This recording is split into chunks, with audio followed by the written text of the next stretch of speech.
মিজানুর রহমান আজহারি বিষয় নয়, আল্লামা সাঈদী বিষয় নয়, বিষয় হলো ইসলাম এবং কোরআন। তারা কোরআনের কণ্ঠকে রোধ করতে চেয়েছে, তারা ইসলাম ঠেকানোর ষড়যন্ত্র করেছিল।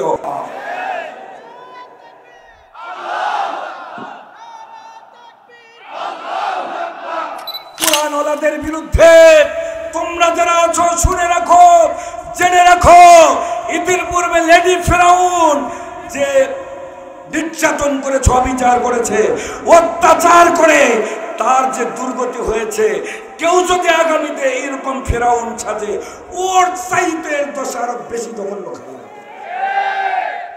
আমরা জানাতে চাই, আমরা ইতিপূর্বে ছিলাম, আমরা আছি, আমরা থাকবো, আমরা মুছে যাই নাই, আমরা মুছে যাব না ইনশাআল্লাহ। আমরা কোরআনের কথা বলা বন্ধ করি নাই। এ জীবন একবার কেন, ইসলামের জন্য, কোরআনের জন্য, আল্লাহর নবীর ভালোবাসায়, ইসলামের ভালোবাসায় একবার ফাঁসি কেন? আল্লাহ যদি 1000 বার জীবন দেয়, এক এক করে আমরা 1000 বার ফাঁসির কাছে ঝুলবো। বাতিলের কাছে মাথা নত করি নাই, কোনোদিন করব না, করব না, করব না।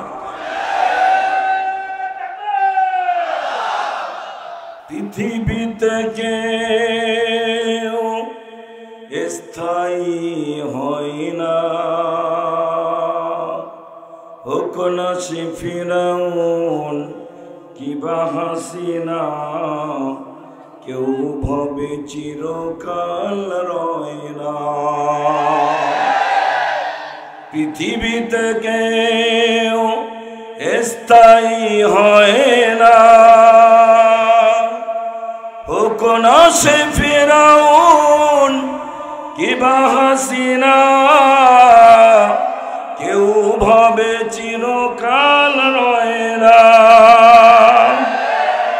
চলে যায় সব ছেড়ে যেতে হয়, মৃত্যু মানে না কোনো পরিচয়।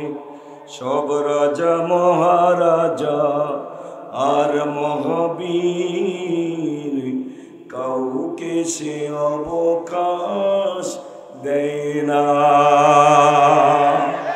পৃথিবীতে কেউ স্থায়ী হয় না, হোক না সে ফিরাউন কিবা হাসিনা, কাউকে সে অবকাশ দেয় না। ফিরাউন শেষে তক ছিল না, মৃত্যু তাকেও ছেড়ে দিল না। রেখে গেছে তার সব স্মৃতিচিহ্ন, কেউ যেন হাসিনা হয় না। পৃথিবীতে কেউ স্থায়ী হয় না, হোক না সে ফিরাউন কিবা নমরুদ, কেউ যেন হাসিনা হয় না। যে জাতি রাত প্রায় 11:30টার উপরে, যে জাতি এত রাত পর্যন্ত কোরআন শোনার জন্য পাগল পারা হয়ে থাকে, আল্লাহে তাল্লাহে বিল্লাহে, আল্লাহর কসম করে বলছি, ওই দেশে ইসলাম আর কোরআনের বিরুদ্ধে ষড়যন্ত্র করে ইতিপূর্বে কোনো লাভ হয় নাই, বর্তমানেও হবে না, কিয়ামত পর্যন্ত হবে না, হবে না, হবে না। কথা বলেন ঠিক না?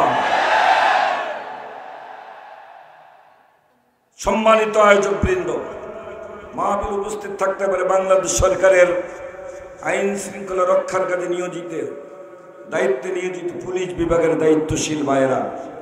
তবে পুলিশ এখন তাফসীর মাহফিলে আর খুঁজে পাওয়া যায় না। এখন পুলিশরা আমাদের কাছে নিরাপত্তা চায়। এত নরমাল ঠিক করে বললেন, আর একটু জোরে বলেন। এতদিন আমাদের বাড়ি ঘুর ঘুর করে ঘুরত, কোথায় হুজুর পাওয়া যায়, কি কথা বলেন? এই বিপদের দিনে আমরা পুলিশদের নিরাপত্তা দিয়েছি, এখনো দিচ্ছি। প্রিয় সাংবাদিক বৃন্দ, মিডিয়ার ভাইয়েরা, পর্দার অন্তরালের সতী সাধবী সম্মানিত মা এবং বোনেরা, কলিজার টুকরা আয়োজকবৃন্দ, আমি আপনাদের উদ্দেশ্যে দোয়া রেখে আর একবার সালাম পেশ করছি। আপনারা আমাকে একটু দোয়া দেওয়ার নিয়ত করে জবান খুলে সালামের জবাব দেওয়ার চেষ্টা করুন। আসসালামু আলাইকুম ওয়া রাহমাতুল্লাহি ওয়া বারাকাতুহু। আমরা শুকরিয়া আদায় করছি সেই মহান মুনিবের দরবারে, যিনি কোরআন নাজিলের প্রায় ১,৫০০ বছর পরে লক্ষ লক্ষ মানুষ থেকে আলাদা করে মক্কা মদিনার থেকে কয়েক হাজার মাইল দূর বাংলাদেশের প্রাণ কেন্দ্র ঢাকার পাশে গাজীপুর ডিস্ট্রিক্টের এই এলাকায় এ পর্যন্ত আমাদেরকে সুস্থ রেখে বেঁচে রেখে কোরআন শোনার জন্য কবুল করেছেন। জবান খুলে বলুন তো তিনি কে? শক্তি কি আপনাদের এই পর্যন্ত শেষ? সামনের ভাইরা একটু বলে, পিছনের ভাইরা বলে না। বিগত জীবনে বেঁচে থাকতে আমরা যত শক্তি খরচ করেছি এতদিনে, সেই শক্তি কি ভারতের দেওয়া, আমেরিকার দেওয়া, আওয়ামী লীগের দেওয়া, বিএনপির দেওয়া, জামাতের দেওয়া, কোন নেতার দেওয়া, কোন নেত্রীর দেওয়া? আওয়ামী লীগ, বিএনপি, জাতীয় পার্টি, জামাত ইসলামী, ভারত, সৌদি আরব, আমেরিকা, রাশিয়া, পৃথিবীর যে দেশের মানুষ হোক না কেন, যার শক্তিতে সুস্থ আছি, বেঁচে আছি, যার মেহেরবানিতে, একটু জবান খুলে বলুন তো তিনি কে? আমরা সে আল্লাহর দেওয়া জবানে ভক্তি গদগদ চিত্তে কায়মন বাক্যে সেজদাতুল শুকর জানিয়ে কালেমাত শুকরানের লক্ষ্যে মন প্রাণ উজাড় করে হৃদয়টাকে প্রশস্ত করে সেই আল্লাহর দরবারে কালেমাত শুকর পেশ করছি। সবাই বলছি আলহামদুলিল্লাহ, রব্বানা লাকাল হামদ হামদান কাসীরান তাইয়্যিবান মুবারাকান ফীহি ইয়া রাব্বি লাকাল হামদু কামা ইয়ানবাগি লিজালালি ওয়াজহিকা ওয়া আযীমি সুলতানিক। আমরা দরুদ ও সালাম পেশ করছি সেই মহামানবের প্রতি, যিনি সর্বকালের সেরা মাস্টার, সেরা ডাক্তার, সেরা ইঞ্জিনিয়ার, সেরা রাষ্ট্রনায়ক, যুদ্ধের ময়দানে সেরা সেনাপতি, সেরা স্বামী, সেরা অভিভাবক, সেরা বন্ধু, সেরা ইমাম জনাবে মুহাম্মদ রাসূলুল্লাহ। আমরা শাহাদাত কামনা করছি। রাসূলের জিন্দেগি থেকে শুরু করে এ পর্যন্ত বিগত জুলাই আগস্টে যারা ন্যায্য অধিকার প্রতিষ্ঠার জন্য, বৈষম্য দূর করার জন্য, ভোটের অধিকার প্রতিষ্ঠার জন্য, সত্য প্রতিষ্ঠার জন্য যারা নিজেদের তাজা রক্তকে জমিনে ঢেলে দিয়ে পৃথিবীর জমিনকে সত্য প্রতিষ্ঠার জন্য দৃষ্টান্ত উপস্থাপন করেছেন, আল্লাহ তাআলা তাদের সকলকে জান্নাতুল ফেরদাউস দান করুন। আর একটু জোরে বলুন আমিন। শুনতে এসেছি কি? আর একটু জবান খুলে বলুন কোরআনুল কারীম। আল্লাহর কাছে শুকর যে আজকে আমরা নির্বিঘ্নে, নির্দ্বিধায়, নিঃসংকোচে খোলা মনে কোরআন শুনতে পারতেছি এবং কোরআনের কিছু কথা বলতে পারতেছি। বিগত বছরে এই সুযোগটা আমাদের ছিল না। কি বলেন, ঠিক কিনা? একটা তাফসীর মাহফিল করতে গেলে যারা তাফসীর মাহফিলের আয়োজন করে দীর্ঘদিন ধরে তাদের টেনশন করতে হয়, কষ্ট করতে হয়, পরিশ্রম করতে হয়। তারপরে বাড়তি ঝামেলা হলো এলাকার ছোট নেতা, মাঝারি নেতা, পাতি নেতা, চামচা, সভাপতি, ওসি, ডিসি, এমপি পারমিশন নিতে নিতে জীবন শেষ। কথা বলেন ঠিক কিনা? তার পারমিশন সবখানে দিত, এক জায়গায় পারমিশন বন্ধ করেছিল, সেটা হলো কোরআনের আলোচনা, তাফসীরের মাহফিল। কথা বলেন ঠিক কিনা? সম্মানিত আল্লাহর প্রিয় বান্দাগণ, এ পৃথিবীতে আজ থেকে প্রায় ১,৫০০ বছর পূর্বে মহাগ্রন্থ কোরআনুল কারীম যখন নাজিল শুরু হয়ে গেল, বিশ্বনবীর উপরে কোরআনুল কারীম নাজিল হচ্ছে, বিশ্বনবী কোরআনের দাওয়াত দ্বারে দ্বারে পৌঁছে দিচ্ছেন। হযরত বেলাল কোরআন শুনে দিলটা নরম হয়ে গেল, কোরআনের জন্য পাগল হয়ে গেল। হযরত খাব্বাব কোরআন শুনে দিলটা নরম হয়ে গেল, কোরআনের জন্য পাগল হয়ে গেল। হযরত আবু বকর কোরআন শুনে দিলটা নরম হয়ে গেল, ইসলাম কবুল করে কোরআনের জন্য পাগল হয়ে গেল। হযরত সুমাইয়া রাদিয়াল্লাহু তাআলা আনহা কোরআন শুনে দিলটা নরম হয়ে গেল, ইসলামের জন্য তিনি জীবন পর্যন্ত উৎসর্গ করলেন। ও আল্লাহর বান্দারা, কোরআন শুনে এক শ্রেণীর মানুষ কোরআনের জন্য পাগল হয়ে যাওয়া শুরু হয়ে গেল, আর এক শ্রেণীর মানুষ হলো কোরআন শুনে ওদের কলিজায় দাউ দাউ করে আগুন জ্বলতে শুরু করলো।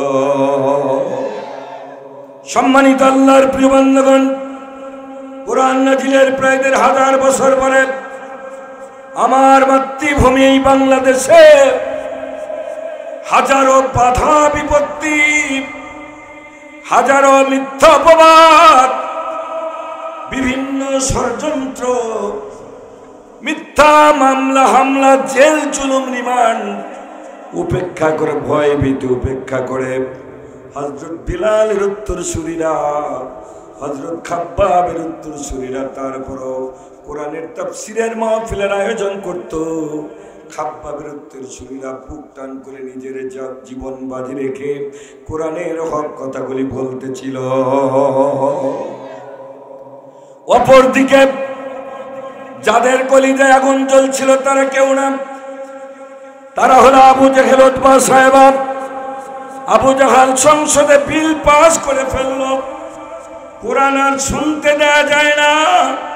কোরআন শুনলে মানুষ ইসলাম কবুল করে।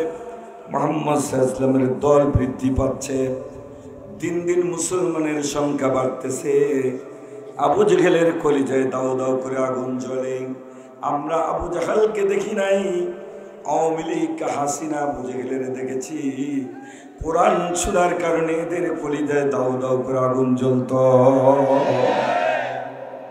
সম্মানিত আল্লাহর প্রিয় বান্দাগণ, বাংলাদেশে ফুটপাতে একটা গায়িকা মহিলা 3-4 পাস কোন দলের প্রশংসা করে গান গাওয়ার কারণে, কোন নির্দিষ্ট নেতার প্রশংসা করে গান গাওয়ার কারণে, ফুটপাতের বাবার সাথে জারি গান গাওয়া 3-4 পাস একটা মহিলা একটা দলের প্রশংসা করে গান গাওয়ার কারণে, একটা নেতার প্রশংসা করে গান গাওয়ার কারণে বাংলাদেশে আমরা দেখেছি ইতিপূর্বে 3-3 এমপি হয়েছিল।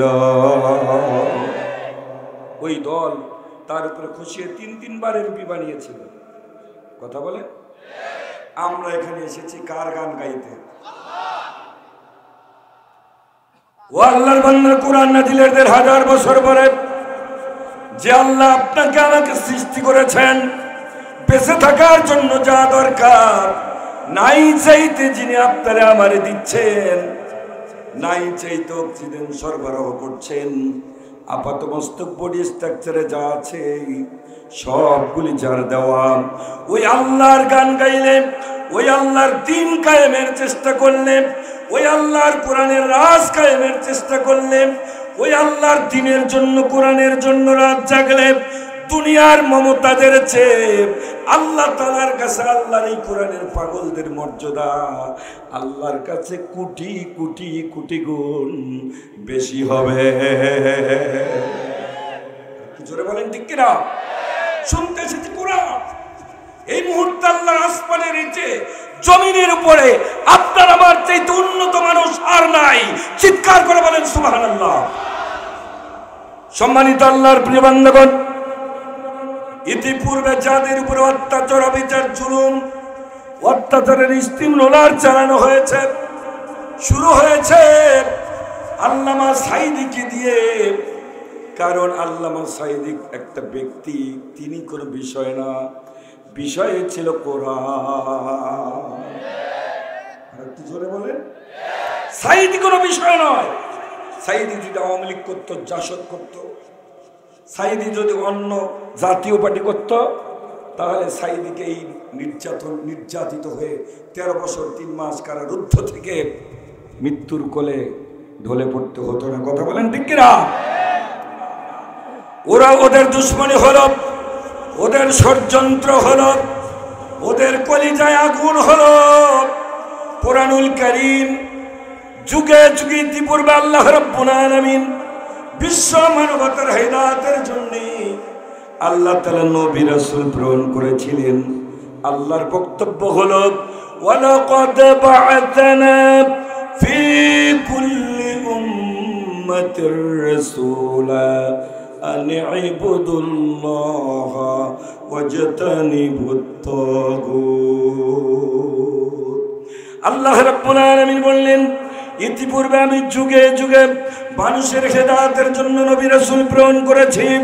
তাদের কাজ হলো আন ইবুদুল্লাহ, আল্লাহর আইন প্রতিষ্ঠা করা, আল্লাহর গোলামি প্রতিষ্ঠা করা, আল্লাহর বিধান প্রতিষ্ঠা করা, আল্লাহর দ্বীন প্রতিষ্ঠা করা, ওয়াজতানিবুত তাগুত, আর তাগুতকে পদদলিত করা, তাগুতকে উৎখাত করা। এটাই নবী রাসূলদের কাজ।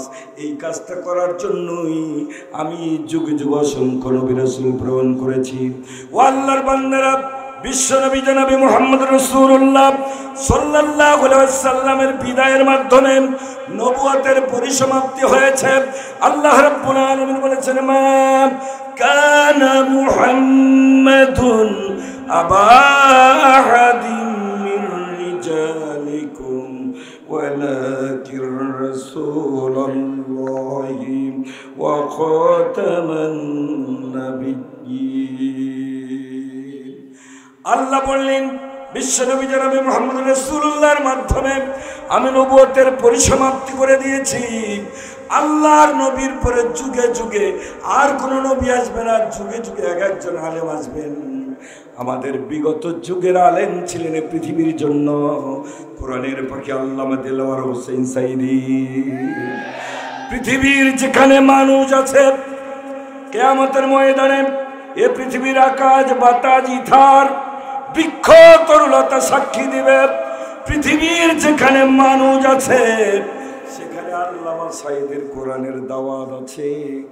আমরা বাঙালিরা বিশ্বাসঘাতকতা করতে পারি, বেঈমানি করতে পারি, অস্বীকার করতে পারি, কিন্তু পৃথিবীর বৃক্ষ তরুলতা আকাশ বাতাসেরা এরা মিথ্যা বলবে না, এরা বিশ্বাসঘাতকতা করবে না।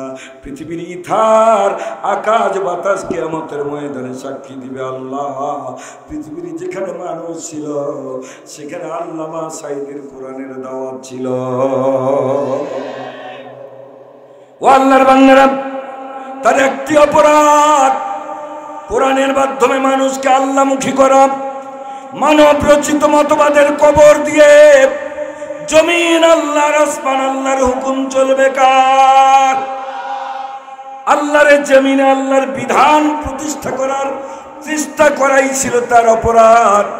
এই অপরাধে তার গ্রেফতার করে ও আল্লাহর বান্দারা কোরআনের কণ্ঠকে রোধ করবে। ওরা মনে করেছিল আল্লামা সাইদের কণ্ঠ রোধ করতে পারলেই কোরআনের কণ্ঠ রোধ হয়ে যাবে। কথা বলেন ঠিক কিনা? আল্লামা সাইদিকে গ্রেফতার করা হলো। মানুষ কোরআন শোনার জন্য পাগল হয়ে বাংলাদেশের যুবকদের আইডল মিজানুর রহমান আজহারির পিছনে ছুটতে শুরু করলো। মিজানুর রহমান আজহারি যেখানে, লক্ষ লক্ষ কোরআনের পাগলেরা সেখানে। জালিম কোরআন বিরোধী ইসলামের দুশমন লক্ষ্য করে দেখলো সাইদিকে গ্রেফতার করে তো তেমন খুব বেশি লাভ হলো না। মানুষ তো কোরআনের জন্য মিজানুর রহমান আজহারির পিছনে ঘোরে, তাকে ষড়যন্ত্র করে মানুষ যেন কোরআন শুনতে না পারে কোরআনের কণ্ঠকে রোধ করার জন্য মিজানুর রহমান আজহারিকে দেশান্তরিত করা হলো। আর একটু জোরে বলেন ঠিক কিনা? মিজানুর রহমান আজহারি বিষয় নয়, আল্লামা সাইদি বিষয় নয়, বিষয় হলো ইসলাম এবং কোরআন। তারা কোরআনের কণ্ঠকে রোধ করতে চেয়েছে, তারা ইসলাম ঠেকানোর ষড়যন্ত্র করেছিল।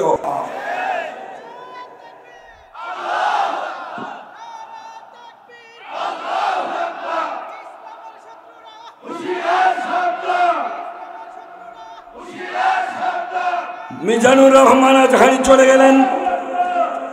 মনে করা হলো কোরআনের কণ্ঠরোধ হয়ে যাবে।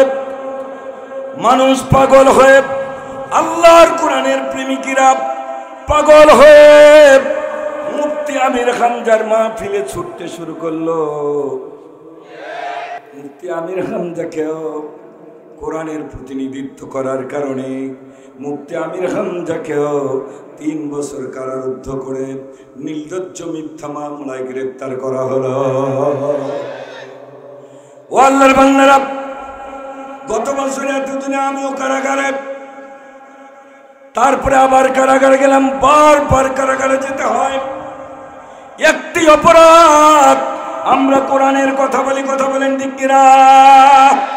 বিগত লেডি আবু জাহাল ষড়যন্ত্র করেছিল কোরআনের কণ্ঠরোধ করবে। আল্লাহ ছাড় দেয়, ছেড়ে দেয় না। আল্লাহ ধরে ধরে ধরে না। যখন যারে ধরে কোনো বাপ ওরে বাঁচাইতে পারে না। আর একটু জোরে বলেন ঠিক কিনা? সম্মানিত আল্লাহর প্রিয় বান্দাগণ, ওরা কোরআনের কণ্ঠরোধ করবে।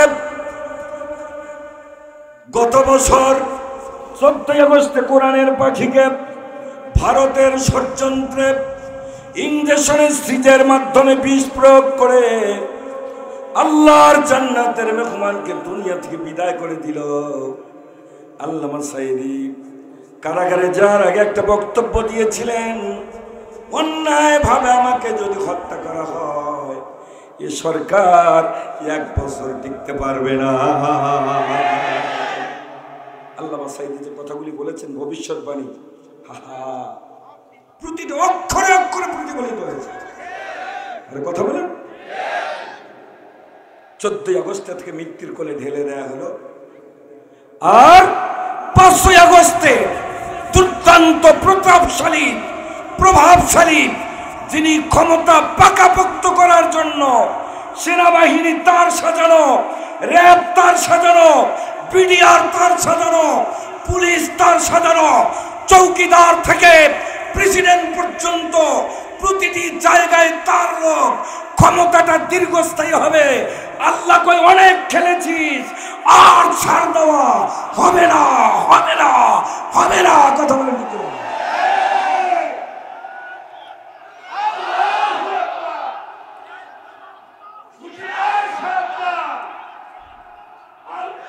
আওয়ামী লীগ ভারতকে চিনেছে। অনেকে বেজার হয়, এই কথাগুলি বারবার বলেন কেন? আমরা বলি এজন্য, আল্লাহ কোরআনুল কারিমে ফিরাউনের কথা কোরআনের প্রায় পাতায় পাতায় নিয়ে এসেছেন। কথা বলেন। ক্বালা নাব্বাউকুম ক্বাবলাকুম, অতীতে যত ঘটনা ঘটেছে আল্লাহ কোরআনে রেকর্ড করে দিয়েছেন।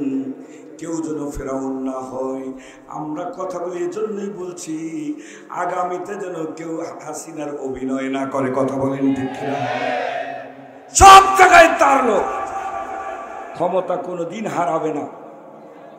গত নির্বাচন হওয়ার পরে অনেক মানুষ আমাকে জড়িয়ে ধরেছে।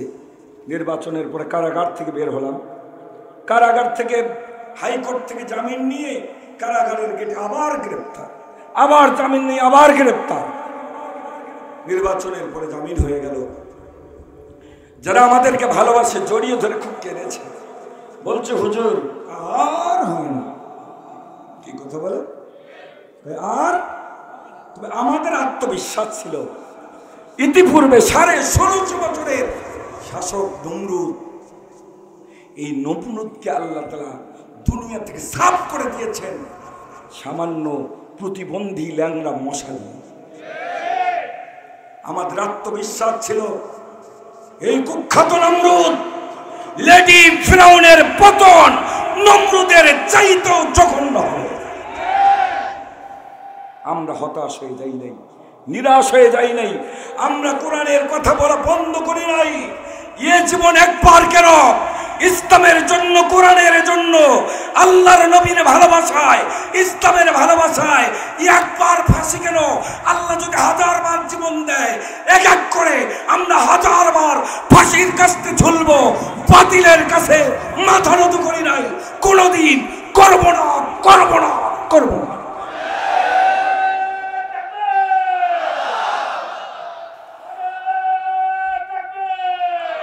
সম্মানিত আল্লাহর প্রিয় বান্দাগণ, হাসিনা আমেরিকা চিনেছে, ভারত চিনেছে, অন্যান্য রাষ্ট্রপ্রধান পৃথিবীর পরাশক্তিদের চিনেছে, কিন্তু হাসিনা আসলে চিনতে পারে নাই আল্লাহকে।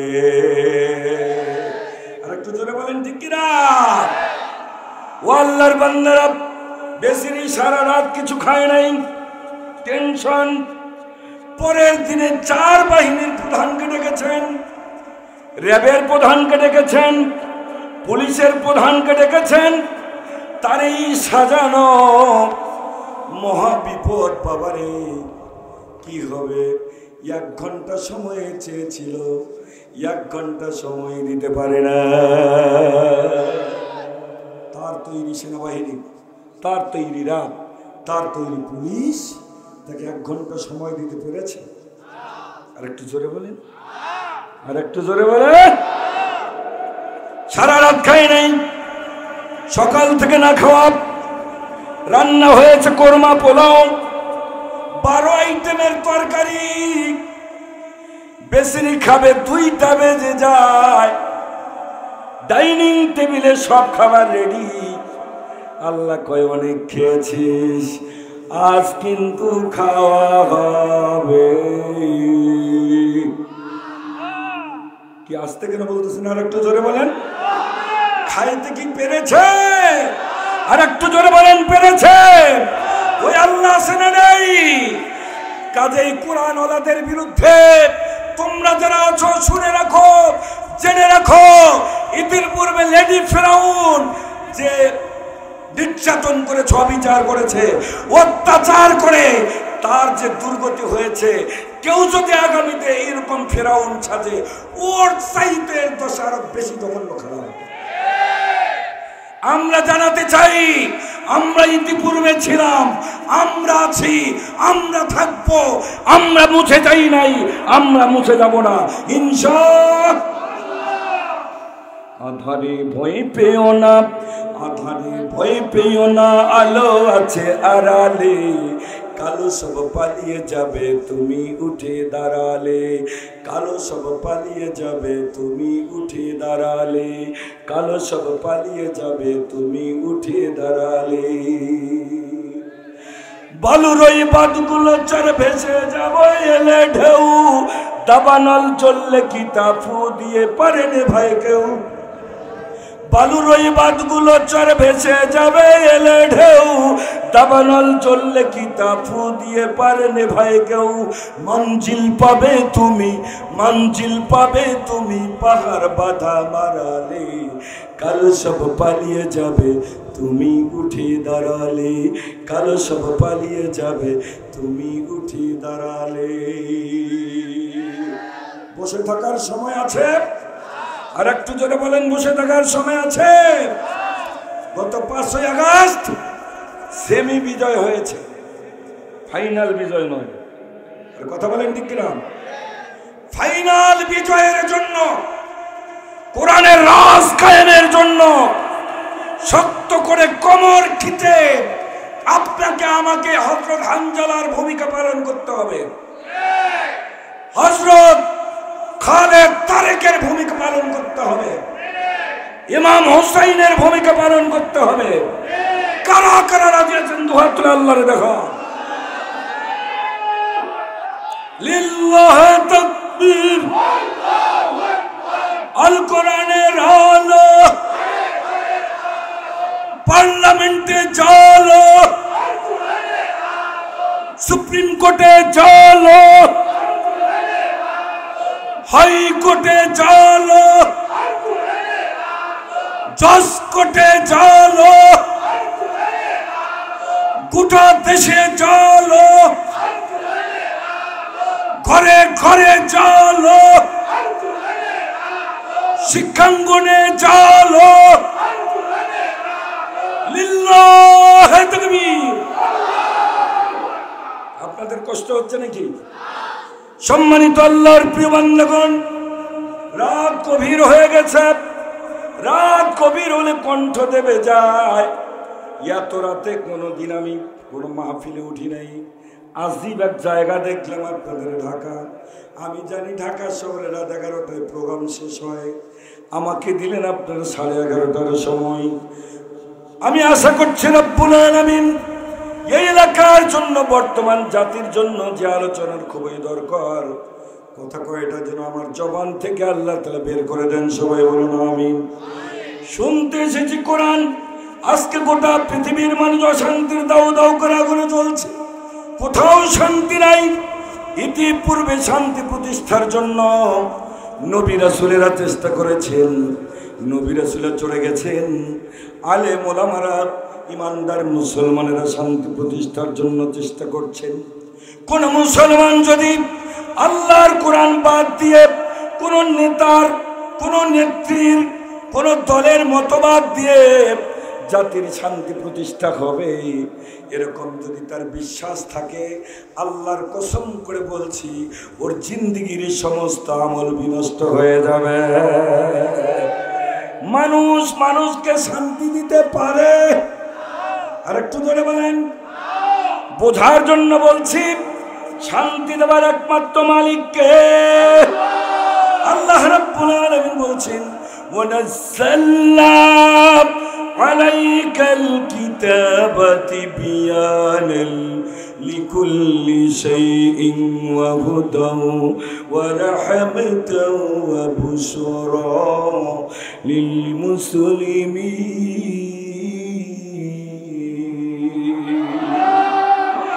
আল্লাহ রাব্বুল আলামিন বললেন, হাবিব, আমি আপনার প্রতি কোরআনুল কারীম নাজিল করে দিয়েছি।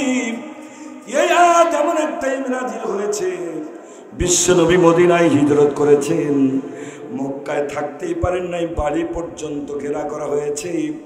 আবু জাহাল তার সংসদে বিল পাস করেছে, মুহাম্মদকে আর থাকতেই দেওয়া হবে না, বাঁচতেই দেওয়া হবে না। মহাজোট গঠন করে আবু জাহালের সংসদে চূড়ান্ত বিল পাস হয়ে গেল, মুহাম্মদ সাল্লাল্লাহু আলাইহি ওয়াসাল্লামের বাড়ি পর্যন্ত ঘেরাও হয়ে গেল। আল্লাহর নবীকে হত্যা করবে।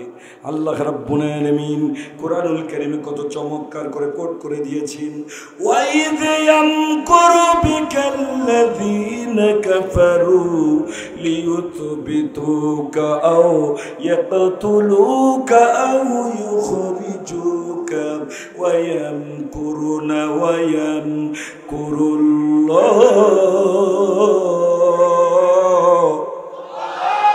ওয়াল্লাহু খায়রুল মাকিরিন।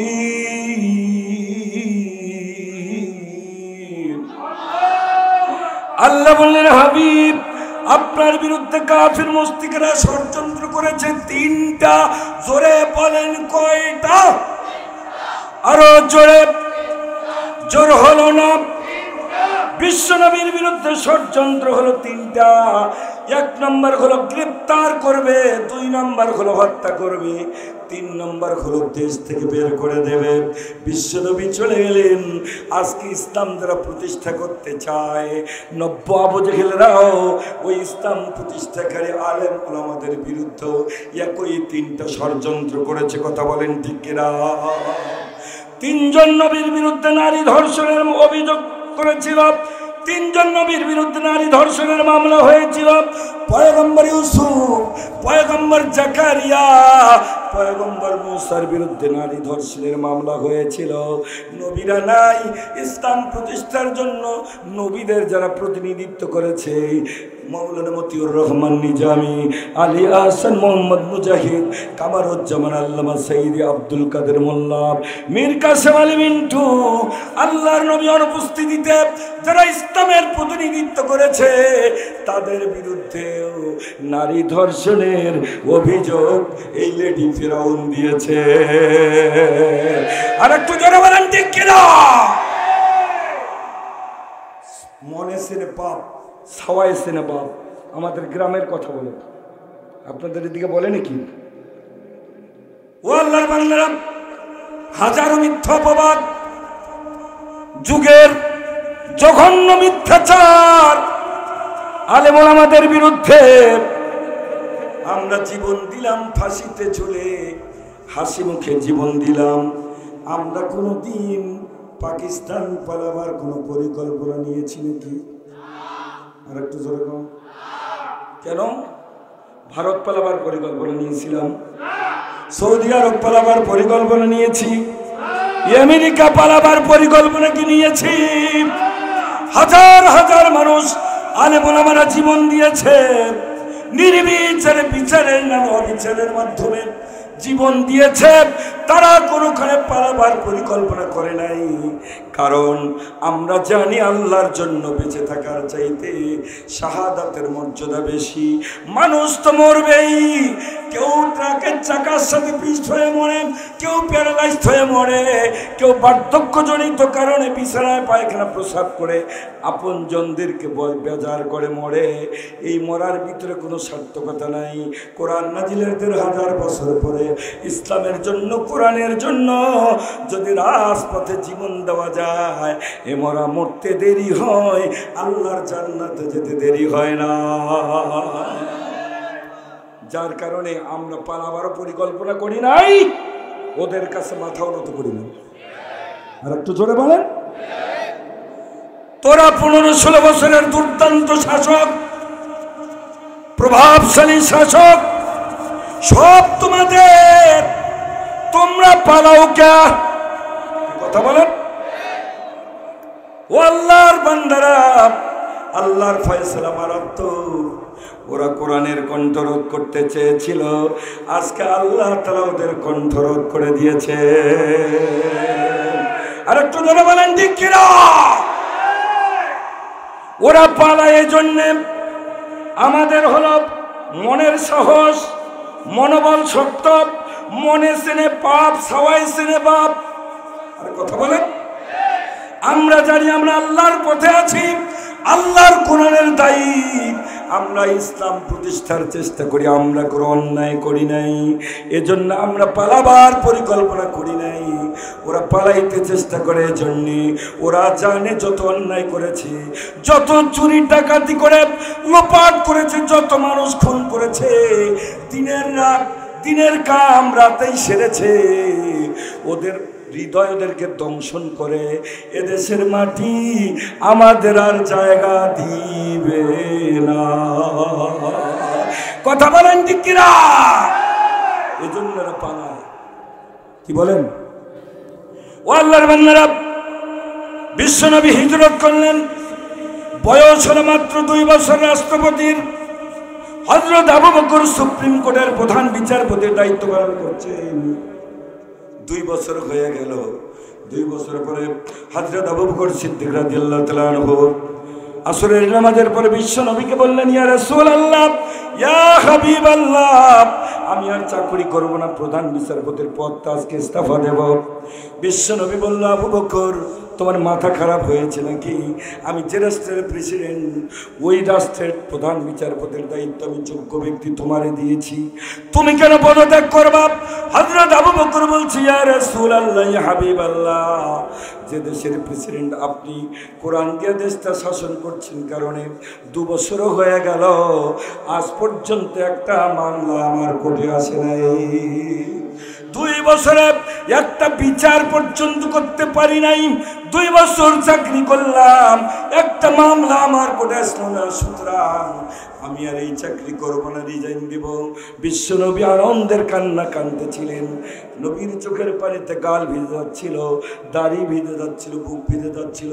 ইন দি মিন টাইমে জিবরাইল এসে হাজির, আল্লাহর পক্ষ থেকে সালাম জানিয়ে বলছেন, ইয়া রাসূলুল্লাহ, আল্লাহ তাআলা আপনার উপর এক খণ্ড আয়াত নাজিল করে দিয়েছেন। এই কথা বলার পরে জিবরাইল তেলাওয়াত শুরু করে দিয়েছেন, ওয়ানাজ্জালনা আলাইকাল কিতাবা তিবয়ানাল লিকুল্লি শাইইন ওয়া হুদাও ওয়া রাহমাতাও ওয়া বুশরা লিল মুসলিমিন।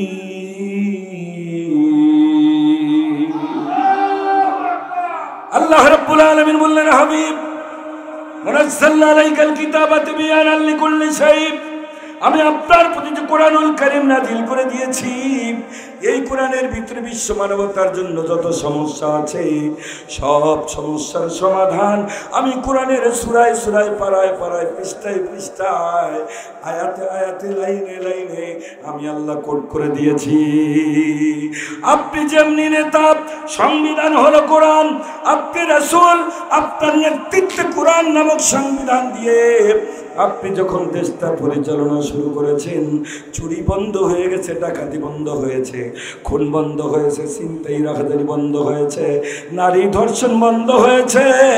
মানুষ যখন আল্লাহকে ভয় করে, মানুষের অধিকার মানুষ হাত পর্যন্ত পৌঁছিয়ে দেয়, কেউ কারো বিন্দু পরিমাণ ক্ষতি করে না, যার কারণে মানুষ আর মানুষের বিরুদ্ধে কোনো অন্যায় অভিযোগ করে না। চিৎকার করে বলেন সুবহানাল্লাহ। সম্মানিত আল্লাহর প্রিয় বান্দগণ, বিজয় আমাদের হবে, কেউ ঠেকাতে পারবে না। আমার আল্লাহ বলেছেন, কাতাবাল্লাহু লাগলিবান্না আনা ওয়া রুসুলি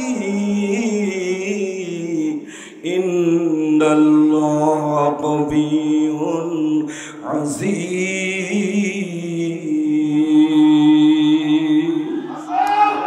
আরে বিজয় আমাদের হবে, পৃথিবীর কোন শক্তি নাই আমাদের বিজয় ঠেকাতে পারে। কে বলেছেন? আর একটু জোরে বলেন। বিশ্ব নবীর উপরে সূরা রহমান নাজিল হয়ে গেল। উপস্থিত সাহাবীদের সামনে বিশ্ব নবী সূরা রহমান তেলাওয়াত করে মধুর কণ্ঠে শোনায় দিলেন। শোনায় দেওয়ার পর আল্লাহর নবী ঘোষণা দিলেন, সাহাবীরা রে, তোমরা কেউ পারবা? বাইতুল্লাহর আঙ্গিনায় আবু জেহেলেরা বসা আছে, কেউ পারবা নাকি সূরা রহমানটা তাদের সামনে তেলাওয়াত করে শোনায় দিতে? সাহাবীরা দাঁড়াবার আগে আব্দুল্লাহ ইবনে মাসউদ নামে একটা কিশোর 13-14 বছরের বালক লাফিয়ে বলছি, এ রাসূলুল্লাহ আমি পারবো। পাতলা ছেলে, গায়ে গোস্ত নাই। বিশ্বনবী ধমক দিয়ে বলল, তুমি বসো। এরপরে আল্লাহর নবী আবার ঘোষণা দিলেন, সবাই দাঁড়াবার আগে আব্দুল্লাহ ইবনে মাসউদ কিশোর লাফিয়ে বলছি, এ রাসূলুল্লাহ আমি পারবো। আল্লাহর নবী ধমক দিয়ে বলল, তুমি বসো। আল্লাহর নবী আবার ঘোষণা দিলেন, সবারই আগে আবার আব্দুল্লাহ ইবনে মাসউদ লাফিয়ে উঠলেন, হুজুর আমি পারবো। আল্লাহর নবী নির্দেশ দিলেন, যাও আবু জাহেলদের সামনে বাইতুল্লাহর আঙ্গিনায় সূরা রহমানটা তেলাওয়াত করে শুনিয়ে দিয়ে আসো। হযরত আব্দুল্লাহ ইবনে মাসউদ 13-14 বছরের বালক সুললিত কণ্ঠে, সুমধুর কণ্ঠে বাইতুল্লাহর আঙ্গিনায় সূরা রহমান তেলাওয়াত শুরু করে দিলেন। রব্বুল মাশরিকাইনি ওয়া রব্বুল মাগরিবাইন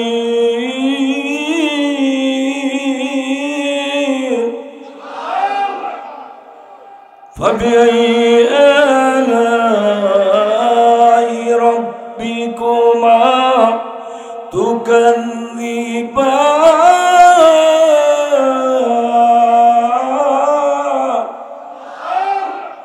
এই পর্যন্ত যখন তেলাওয়াত হয়েছে, আবু জাহাল সূরা রহমানের তেলাওয়াত শুনে স্তনিষ্ঠ হয়েছে, অবাক হয়েছে, আশ্চর্য হয়েছে। এত মধুর তেলাওয়াত জীবনে কোনোদিন শুনে নাই। উপস্থিত কাফেরা চাতক পাখির মতো পিনপতন নীরবতা সূরা রহমানের তেলাওয়াত শুনছে। আবু জাহেলের সম্বিত ফিরে এসেছে, আর কিছু দূর চললে আমার দলের সবাই কি ইসলাম কবুল করে ফেলবে। আবু জাহেল উঠে সূরা রহমান তেলাওয়াতরত অবস্থায় আব্দুল্লাহ ইবনে মাসউদের গালে কষা দুটো থাপ্পড় বসিয়ে দিয়েছে। কুখ্যাত আবু জাহেল, নাউজুবিল্লাহ। ছোট্ট আব্দুল্লাহ ইবনে মাসউদের দুই কান ফেটে রক্ত গড়িয়ে গড়িয়ে পড়ছে। কানতে কানতে আব্দুল্লাহ ইবনে মাসউদ বিশ্ব নবীর কাছে গেলেন। বিশ্ব নবী লক্ষ্য করে দেখলেন আব্দুল্লাহ ইবনে মাসউদের দুই কান দিয়ে গড়িয়ে গড়িয়ে রক্ত পড়ে। আব্দুল্লাহ ইবনে মাসউদ ব্যথার চোটে কান্নাকাটি করে। আল্লাহর নবী বলছে, আব্দুল্লাহ ইবনে মাসউদ খবর কি? কই হুজুর, এই ঘটনা আবু জাহেল আমারে থাপড়ে কান ফাটায় দিছে। আব্দুল্লাহ ইবনে মাসউদ কান্দে।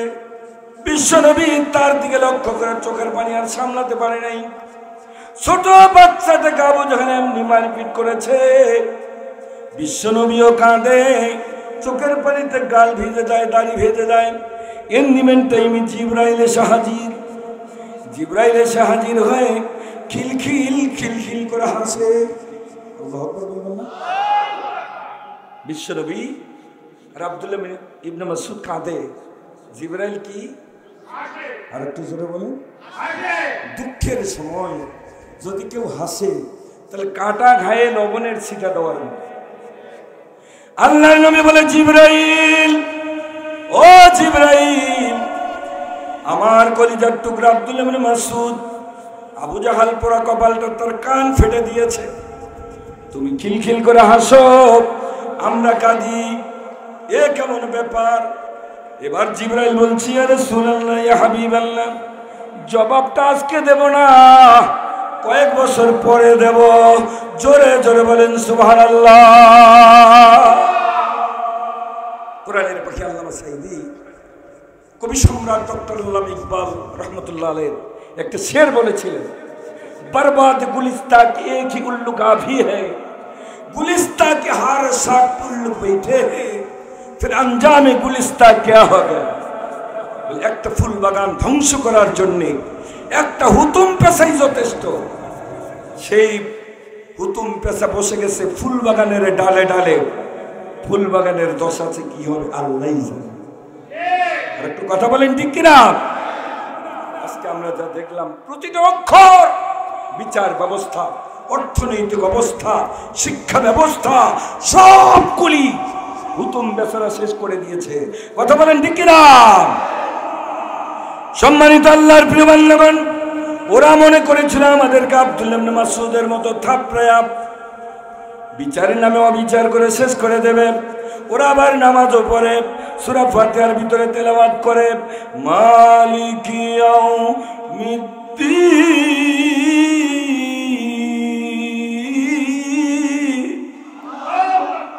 এই আয়াতটা কি আপনাদের এলাকায় সূরা ফাতিহায় আছে? জোরে বলেন আছে? সব দলের মানুষ যারা নামাজ পড়ে প্রতি রাকাতেই পড়তে হয়। আল্লাহ তাআলা স্মরণ করে দেয়, বেকুবরা রে, সব বিচারকের বিচার যিনি করবেন জবান খুলে বলুন তিনি কে? সুপ্রিম কোর্টের প্রধান বিচারপতি শামসুদ্দিন মাঙ্কি গ্রেপ্তারের কয়েকদিন আগে টকশোতে গর্ব করে বলছিল, আমি তো সাঈদের ফাঁসির রায় দিয়েছি। কথা বলেন, কিন্তু বেটা জানে না এই বিচারে শেষ বিচার নয়। আরে কথা বলেন, সব বিচারকের বিচার যিনি করবেন জবান খুলে বলুন তিনি কে? কয়েকদিন পরেই বিচার হয়েছে কি হয়নি? Master of the day of judgment, আল্লাহর বিচারের আগেই দুনিয়ায় তার বিচার হয়ে গেছে। আরে কথা বলেন ঠিক কিনা? সম্মানিত আল্লাহর প্রিয় বান্দাগণ, অল্প সময় কথা বলবো, আর 2-4-10 মিনিটে শেষ করে দেব। কি কষ্ট হবে আপনাদের? কিছুক্ষণ শুনবেন কি ভাই? শুনবেন না? শুনলে দোয়া করে দিই, আমার আপত্তি নেই। যেহেতু আমাকে রাত 11:30টার সময় দিয়েছেন, আপনারা যদি চান আমি এখনই দোয়া করে দেবো, আমার কোনো আপত্তি নেই। কি কিছুক্ষণ কি চলবে? আচ্ছা কিছুক্ষণ চলবে। কারা কারা রাজি আছেন দোয়া দিলে একটু আল্লাহরে দেখান। লিল্লাহি তাকবীর। অল্প সময় শেষ করে দেবো, আমি আপনাদের বিরক্ত করব না। এক সময়ের সুপার পাওয়ার, পৃথিবীর টপ সেরা সন্ত্রাসী, নাম হলো আব্রাহা। কি বলেন ঠিক কিনা? বাইতুল্লাহ ভেঙে দেওয়ার জন্য এসেছিল হস্তি বাহিনী সব। আল্লাহ রাব্বুল আলামিন যে কথাগুলি কোরআনুল কারীমে কোট করে দিয়েছেন, কেন কোট করে দিলেন মুসলমানেরা আমরা বুঝলাম না। কোরআনের উপর অবিচার করছি, কোরআন শুধু না বুঝিয়া তেলাওয়াত করি, কিন্তু কোরআনে যে সব কথাগুলি আছে একটু হৃদয়ঙ্গম করার কোনোদিন চিন্তা করি না। কথা বলেন ঠিক কিনা? আব্রাহা বাইতুল্লাহ ধ্বংস করার জন্য এসেছে। রাসূলের দাদা আব্দুল মুত্তালিব বাইতুল্লাহ রক্ষণাবেক্ষণ করে, দেখাশোনা করে, চিন্তা করেছে পৃথিবীর সুপার পাওয়ার, আব্রাহার মোকাবেলা করার মতো আমার শক্তি নাই। বাইতুল্লাহ জড়িয়ে ধরে আব্দুল মুত্তালিব বলেছ, কাবার মালিক ও আল্লাহ, পৃথিবীর এই সুপার পাওয়ারের মোকাবেলা করার আমার শক্তি নাই, তোমার বাইতুল্লাহকে আমি তোমাকে দিয়ে গেলাম। আল্লাহু আকবার বলে চলে গেছেন। ঘটনা আপনারা জানেন। আল্লাহ তাআলা বিশ্বনবীকে জানিয়ে দিচ্ছেন, কেন আপনি হতাশ, কেন নিরাশ, কেন ভয় পাচ্ছেন? কিয়ামত পর্যন্ত যারা ইসলামের বিরোধিতা করে, ইসলাম যারা প্রতিষ্ঠার চেষ্টা করে, তাদেরকে আল্লাহ তাআলা সান্ত্বনা দিচ্ছেন এই সূরা নাযিল করার মাধ্যমে। আলাম তারা কাইফা ফাআলা রাব্বুকা বিআসহাবিল ফিল।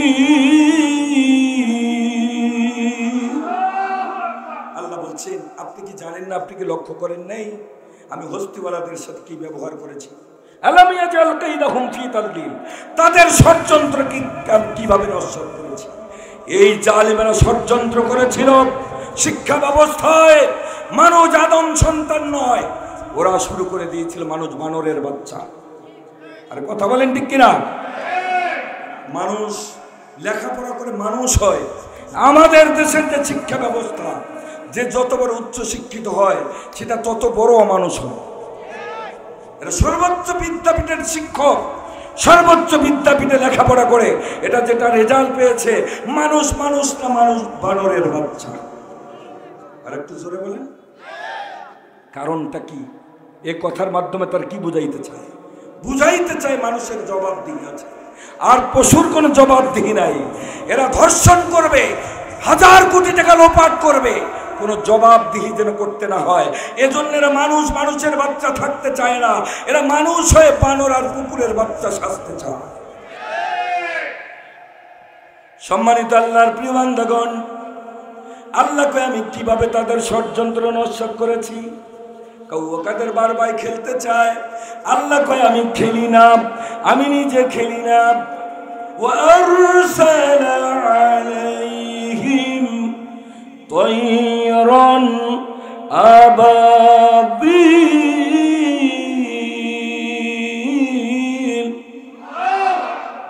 আল্লাহ বললেন এই সুপার পাওয়ার পৃথিবীর টপ টেরর সেরা সন্ত্রাসী, এর মোকাবেলা করার জন্য আমি ঝাঁকে ঝাঁকে ছোট্ট ছোট্ট পাখিরে পাঠিয়ে দিয়েছিলাম। সুবহানাল্লাহ। আজকে আবু জাহেলের বদরের প্রান্তরে খতম হয়েছে ওই কিশোরদের দিয়া। মাজার মুআব্বাদ, সে কি ছিল? কিশোর। আমরা বাংলা ভাষাকে পেয়েছি, সালাম, বরকত, রফিক, তারাও ছিল কিশোর। আর কথা বলেন, আমাদের মাতৃভূমি আমরা স্বাধীন পেয়েছি, যারা স্বাধীনতায় জীবন দিয়েছে, রক্ত দিয়েছিল, তারাও ছিল কিশোর। কথা বলেন ঠিক কিনা? যারা 4 এবং 5 আগস্টে যারা জীবন দিয়েছে, রক্ত দিয়েছে, তারাও ছিল কিশোর। কথা বলেন ঠিক কিনা? চূড়ান্ত বিজয়ের জন্য, আজকে কোরআনের রাজ কায়েমের জন্য, মানব রচিত মতবাদকে পদদলিত করে আল্লাহর জমিনে আল্লাহর দ্বীন কায়েমের জন্য মাজার মুআব্বাদের মতো কিশোরের দরকার। এই কিশোরদের মাধ্যমেই ইসলামের বিজয় হবে। এ বিজয় কেউ ঠেকাতে পারবে না। কথা বলেন ঠিক কিনা? আল্লাহ তাআলা বললেন আমি ঝাঁকে ঝাঁকে ছোট্ট ছোট্ট পাখি পাঠিয়ে দিলাম। তরমিহিম বিহিজারাতিম মিন সিজ্জিল। একটা 2 পায়ে 2টা মসুরের দানার মতো পাথর, আর ছোটে মসুরের দানার মতো একটা পাথর বিশাল হস্তির উপরে ছেড়ে দেয়, ওইটা বোমবাস্ট হয়ে যায়। ফাজআলাহুম কাসবাকুল। মুফাসসিরিন ইকরাম লিখেছেন গরু, মহিষ, ঘোড়া, গাধা এগুলো পুয়াল, খড়, ভুসি খেয়ে যে পায়খানা করে ভস্ম হয়, আল্লাহর দুশমনি যারা করে আল্লাহ তাদেরকে পায়খানার মতো ভস্ম করে দেন। আর একটু জোরে আল্লাহু আকবার বলবেন না?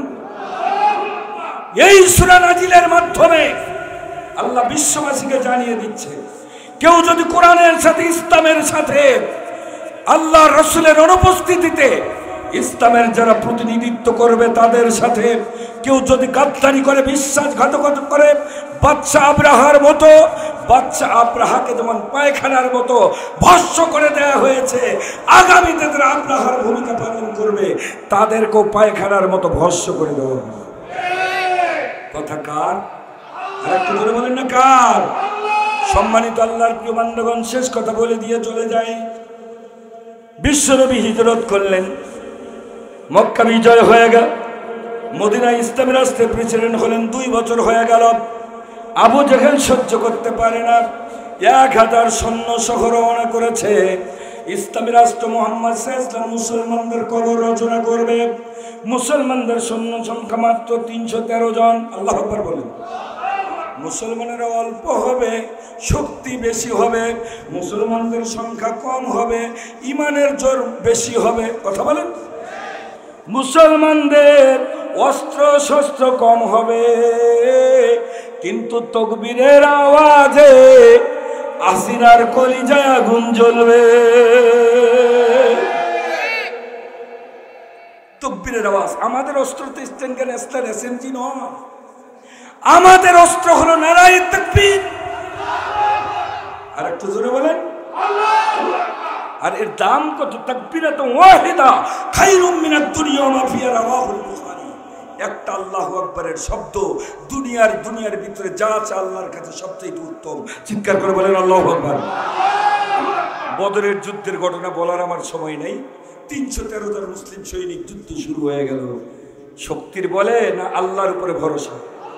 আর একটু জোরে বলেন, কার উপরে ভরসা? যুদ্ধ শুরু হয়ে গেল। কাফির মুশরিকরা মনে করেছিল 5 মিনিটে তো মুসলমানেরা খতম হবে। ঘটনা কি? পারা যাচ্ছে না কেন? ঘন্টার পর ঘন্টা মুসলমানদের তরবারির কাছে কেউ যেন টিকতে পারতেছে না। সেটা মোজাদালাটা বার করে নিয়ে। সম্মানিত আল্লাহর প্রিয় বান্দাগণ, যুদ্ধ, তুমুল যুদ্ধ চলছে, কাফেররা ঘায়েল হয়ে যাচ্ছে। ওরা পরামর্শে বসলো, কার তরবারির কাছে আমরা টিকতে পারতেছি না। লক্ষ্য করে দেখলো হযরত আবু উবাইদার তরবারির সামনে আমরা কেউ দাঁড়াতে পারতেছি না। এক আবু উবাইদা আমাদের সবাইকে সাবার করতেছে। আল্লাহু আকবার। আবু জেহেল পরামর্শ করলো। আবু উবাইদার বাবার নাম হলো আবু জাররাহ। আবু জাররাহ তো আমাদের সাথে এসেছে। আবু জাররাহকে এবার আমাদের সৈন্যবাহিনীর সামনে দিয়ে আমরা যুদ্ধ শুরু করব।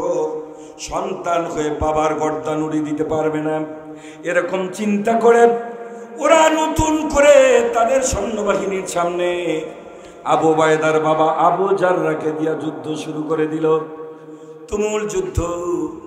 হযরত আবু উবাইদা তরবারি ছুঁড়ে মারবেন, লক্ষ্য করে দেখেন আবু উবাইদা তরবারি মারলেই বাবার গর্দানটা উড়ে যায়। থমকে দাঁড়িয়ে গেলেন। এন্ডিমেন্ট টাইমে হযরত আবু উবাইদা চিন্তা করলেন, আমি দুর্বল হওয়ার কারণে, আবার বাবার কারণে আমি যদি দুর্বল হই, এই সুযোগে যদি কাফির মুশরিকরা আমাদের 12:30 বাজিয়ে দেয়, ইসলামের যদি পতন হয়ে যায়, এই যুদ্ধে যদি আমরা পরাজয় বরণ করি, আখিরাতে আদালতে আল্লাহর কাছে আমার কি জবাব হবে? এই চিন্তা করে হযরত আবু উবাইদা নতুন করে সিদ্ধান্ত নিয়া তরবারি নিয়ে রেডি হয়ে গেলেন। এবার বাবা যদি তাদের সৈন্যবাহিনীর সামনে থাকে, আমার তরবারি আর বাবাকে ছাড় দেবে না। নতুন করে শক্ত করে ঈমান দৃঢ় করে তরবারি নিয়ে ছুটলেন ওদের সামনে। ওরা তার বাবাকে সামনে দিয়ে দিল। হযরত আবু উবাইদা আসমানের দিকে লক্ষ্য করে আল্লাহু আকবার বলে তাকবীর দিয়ে তরবারিটা বাবার গর্দান লক্ষ্য করে ছুঁড়ে মারলেন। তরবারিটা হযরত আবু উবাইদার বাবার গর্দানে লেগে মাথাটা একখানে, বডিটা আর একখানে পরে লাফালাফি শুরু করে দিল। কাফির মুশরিকরা লক্ষ্য করে দেখল যে আবু উবাইদা মুসলমান, বাবাকে খাতির করে না, ওই মুসলমান তার কাউরও খাতির করবে না, সুতরাং আর ময়দানে থাকা যাবে। আর একটু যদি বলেন, ময়দানে থাকা যাবে। ওরা ময়দান ছেড়ে পালিয়ে গেল, মুসলমানদের বিজয় হয়ে গেল। আল্লাহু আকবার বলবেন না? ও আল্লাহর বান্দারা, আবু জাহেলের খতম করলো 2টা বালক, মাজার মুআব্বাস। ঘটনা বলার সময় নাই। এবার ৭৪ জন কাফির জাহান্নামে চলে গেল আবু জাহেল সহ। যে জায়গায় তাদেরকে নিক্ষেপ করা হচ্ছিল, লাশগুলো ফেলা হচ্ছিল, ওইটা বদর নামক একটা কূপ। ওই কূপের নামে এই যুদ্ধটা বদরের যুদ্ধ। একটা কূপের ভিতরে ৭৪টা কাফেরের লাশ পুঁতে দেওয়া হয়েছে। আবু জাহেলের বডিটা ওই কূপের ভিতরে নিক্ষেপ করা হলো। আবু জেহেলের মাথাটা সবাইকে কূপের সব কাফেরকে ওই কূপের ভিতরে পুঁতে দেওয়া গেল। আবু জেহেলের মাথাটা নড়ছড় করে না, 1 ইঞ্চিও জমিন থেকে যেন নড়ে না। 10 জন 20 জন সাহাবী ধরে ধস্তাধস্তি করে, 1 ইঞ্চিও নড়ে না। খবর বিশ্বনবীর কাছে পৌঁছে গেল। বিশ্বনবী আর হযরতে আব্দুল্লাহ ইবনে মাসউদ 2 জনে আবু জেহেলের মাথার কাছে গেলেন। আব্দুল্লাহ ইবনে মাসউদের হাতে খাজুরের ডালের একটা কঞ্চি বোঝেন? কঞ্চি, এই কঞ্চিটা হযরত আব্দুল্লাহ ইবনে মাসউদের হাতে কঞ্চি সহ আবু জেহেলের মাথার কাছ পর্যন্ত চলে গেলেন। আল্লাহর নবী সব মাথাটা ধস্তাধস্তি করলেন, 1 ইঞ্চি যেন নড়ে না। এবার আব্দুল্লাহ ইবনে মাসউদ বলছেন, ইয়া রাসূলুল্লাহ আপনি একটু সরে যান। আল্লাহর রাসূল সরে গেলেন। আব্দুল্লাহ ইবনে মাসউদ তার এই খাজুরের কঞ্চিটা আবু জেহেলের এই কান্দি ঢুকায়া দিয়া এই কান্দি বার করে দিলেন। যেই কঞ্চিটা আবু জেহেলের এই কান্দি ঢুকে এই কান দিয়ে বের করে দিয়েছেন, সাথে সাথে আবু জেহেলের মাথাটা ওয়েটিং হয়ে তার কঞ্চির উপরে উঠেছে। আর একটু ধরে বলুন আল্লাহু আকবার। জিবরাইল এসে হাজির। জিবরাইল এসে হাজির। জিবরাইল এবার খিলখিল করে হাসে, ইয়া রাসূলুল্লাহ এই কুলাঙ্গার, এই কুখ্যাত কাফের আবু জাহাল একদিন আব্দুল্লাহ ইবনে মাসউদের কুরআন তেলাওয়াতের কারণে থাপড়ায়া কান ফেটে রক্ত বের করে দিয়েছিল। আপনি তো আসল ঘটনা জানেন না, আল্লাহ আমারে জানিয়েছেন, আমি জানি। এই আব্দুল্লাহ ইবনে মাসউদ একদিন এই কুখ্যাত আবু জেহেলের 1 কান দিয়ে কঞ্চি ঢুকায় দিয়া আর 1 কান বের করে দিবে, এটা আমি জানতাম। এই আনন্দে আমি হাসতেছিলাম। আর আপনি তো বোঝেননি, কষ্ট পেয়েছেন। আসলে আমি এই জন্যই সেদিনে হেসেছিলাম। আল্লাহু আকবার বলবেন না? ইয়ারাউ কাম্মা হালাকনা ক্বাবলাহুম মিনাল কুরুনি আন্নাহুম ইলাইহিম লা ইয়ারজিউন। তারা কি লক্ষ্য করে দেখে না ইতিপূর্বে পৃথিবীতে দুর্দান্ত প্রতাপশালী যাদের অঙ্গুলি হেলনে গোটা পৃথিবী থরথর করে কাঁপত, এইরকম প্রতাপশালীদের গর্দানে আমি যখন আল্লাহ হাত দিয়েছি, তাদেরকে মাটির উপর থেকে মাটির নিচে ঢেকে দিয়েছি। ওদের কবরের উপরে এখন 1000 মণ মাটির চাপা, ওদের কবরের উপরে ঘাস গাজিয়েছে। গরু ছাগলেরা পায়খানা প্রসাব দিয়ে খায়, গরু ছাগলেরা ওদের কবরের উপরে পায়খানা প্রসাব করে দেয়। ওদের টু শব্দ করার ক্ষমতা এখন আর নাই। কথা বলেন ঠিক কিনা? আজকে পৃথিবীর যারা দুর্দান্ত প্রতাপশালী প্রভাবশালী, যারা ইসলামকে রক্তচক্ষু দেখাও, যারা ইসলামের উপর আঘাত করে ষড়যন্ত্র করো, ইসলামের যারা প্রতিনিধিত্ব করে তাদের বিরুদ্ধে যারা ষড়যন্ত্র করো, ওই দিন বেশি দূরে নয়, তোমরা দুনিয়া থেকে চলে যাবে, তোমাদের নাম নিশানা নেওয়ার পর্যন্ত মানুষ থাকবে না। কথা বলেন ঠিক কিনা? জোর করে ভালোবাসা অর্জন হয় না, মূর্তি নির্মাণ করে ভালোবাসা অর্জন হয় না। ভালোবাসা কারে কয়? আল্লামা সাঈদী ইন্তেকাল করেছিলেন, ওই দিন যদি ঢাকা শহরে জানাজার সুযোগটা পাইতো, ভালোবাসা কারে কয় দেখা যাইতো। কথা বলেন ঠিক কিনা? জোর করে দোয়া করতে গেছে, হুজুরের ভাড়া করে হুজুর দোয়া করে, সরকারি আমন্ত্রণে হুজুর দোয়া করে, হায় আল্লাহ বঙ্গবন্ধুর 14 গোষ্ঠীর যারা হত্যা করেছে ওদের তুমি জান্নাতুল ফেরদাউস দাও। কথা বলেন। আবার ওদের এমপি জাকির আমাদের কুড়িগ্রামের, ও আবার বক্তব্য দিতে যে বলছে আল্লাহ জাতির পিতা বঙ্গবন্ধুর জাহান্নামের একটা ভালো জায়গা দিল। আর কথা বলেন ঠিক কিনা? সম্মানিত আল্লাহর প্রিয় বান্দাগণ, সময় নেই। যে আয়াত কারিমা তেলাওয়াত করেছি তার অর্থ বলে আমি শেষ করব। এই পৃথিবীতে কোরআনের আলোকে যারা মুখের ফু দিয়ে নিভিয়ে দিতে চেয়েছে, কোনো কালে পারে নাই, বর্তমান পারবে, কিয়ামত পর্যন্ত পারবে। আল্লাহ বলেন ইউরিদুনা লিইউতফিউ নূরাল্লাহি বিআফওয়াহিহিম ওয়াল্লাহু মুতিম্মু নূরিহি ওয়ালাউ কারিহাল কাফিরুন। কাফিররা চায় তাদের মুখের ফু দিয়ে কোরআনের আলোকে নিভিয়ে দেবে। আল্লাহ তাআলা চান গোটা পৃথিবীতে কোরআন প্রচলিত করবেন। আল্লাহ বলছেন যদিও কাফেররা অপছন্দ করে, গোটা পৃথিবীতে কোরআনের আলো প্রচলিত হবে। এই সিদ্ধান্ত যার, জবান খুলে বলেন তিনি কে? আর একটু জোরে বলেন না তিনি কে? আজকে কোরআনের আইন তারা সহ্য করতে পারে না কেন? চোরের হাত কাটা আইন ওরা সহ্য করতে পারে না, কারণ ওরা তো চোরের বাচ্চা চোর, ওরা বিশ্ব চোর। চোরের হাত কাটা আইন যদি বাস্তবায়িত হয়, যারা হাজার কোটি টাকা লোপাট করে বিদেশে টাকার পাহাড় করেছে, যারা ইসলামী ব্যাংকের 50,000 কোটি টাকা লুট করেছে, যারা বিদেশে 500টা বাড়ি করেছে, এদেরকে কোরআনের যদি শাসন ব্যবস্থা থাকতো, এদের ধরে পল্টন ময়দানে হাত কেটে দেওয়া হতো। আগামী নির্বাচনে এরা ময়দানে দাঁড়িয়ে কাটা হাত নিয়ে বলতে পারতো না, আদুরা হাত দিয়া, যা আমি ভালো মানুষ, আগামীতে আমার ভোটটা দেব। আর একটু জোরে বলেন ঠিক কিনা? আমাদের দেশের এতদিনে যারা গুরুত্বপূর্ণ ব্যক্তি ছিল, ওদের হাতের জায়গায় থাকতো না, সবাই রে কোরআনের বিচার দিয়ে এদের হাত কেটে দেওয়া হতো। কথা বলেন ঠিক কিনা? এরা কোরআনের আইন বাস্তবায়িত কেন চায় না? কারণ হলো ধর্ষণ করলে এদের সংসার করা হতো। কথা বলেন। কোরআনের আইন বাস্তবায়িত হলে ওই জসিমউদ্দিন মানিক 100টা ছাত্রীকে ধর্ষণ করে উল্লাস করেছে, সেঞ্চুরি করেছে। কোরআনের বিচার ব্যবস্থা থাকলে এদের পল্টন ময়দানে নাভি পর্যন্ত পুঁতে পাথর মেরে এই জেনাকারদেরকে সংসার করা হতো। যার কারণে জেনাকারেরাই কোরআনের আইন প্রতিষ্ঠার বিরোধিতা করে। কোন ভালো মানুষ কোরআনের আইন প্রতিষ্ঠার বিরোধিতা করে? আর একটু জোরে বলেন করে? কোরআনের আইন প্রতিষ্ঠার বিরোধিতা করে এরা এজন্যই।